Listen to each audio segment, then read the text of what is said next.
Hello hi all welcome back to my channel friends. இன்றைக்கி வந்து cleanser facial ஓசோனோட detan facial cleanser தான் எடுத்திருக்கேன். இது வந்து பார்த்திங்கன்னா milk, cucumber and shea butter இருக்குது.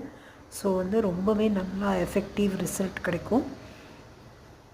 ஸோ ஃபேஸை எல்லாம் வந்து நல்லா அப்ளை பண்ணியிருக்கேன். இந்த மாதிரி தான் அப்ளை பண்ணியிருக்கேன். இது வந்து ஒரு 5 மினிட்ஸ் கழித்து நல்லா ட்ரை ஆனவனே நல்லா வந்து மசாஜ் பண்ணிக்கலாம்.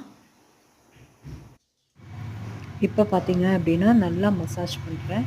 ஸோ நல்லா வந்து ஃபஸ்ட்டு ஃபேஸ் ஃபுல்லாக அப்ளை பண்ணிவிட்டு நல்லா மசாஜ் கொடுத்துட்டு அதுக்கப்புறம் நெக் வந்து கடைசியாக பண்ணணும்.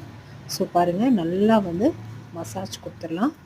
ஸோ வேணும்னா நீங்கள் கோல்டு வாட்டர் வச்சு நீங்கள் வந்து ஒரு டவல் வச்சு நீங்கள் வைப் பண்ணலாம். பட் ஃபஸ்ட்டு வந்து நம்ம மசாஜ் கொடுக்கலாம். சூப்பராக இருக்குது பாருங்கள். இப்போ வந்து பாருங்கள் நல்லா உங்களுக்கு டிஃப்ரென்ஸ் தெரியுது. ஸோ வந்து அந்த டேனெல்லாம் ரிமூவ் பண்ணி கொடுக்கும். பிளாக் ஹெட்ஸ், ஒயிட் ஹெட்ஸ் எல்லாமே ரிமூவ் ஆயிரும். ஸோ இப்போ பாருங்கள், இதுதான் ஃபைனல் லுக்கு. இந்த வீடியோ பிடிச்சிருக்குன்னு நினைக்கிறேன். தேங்க்யூ.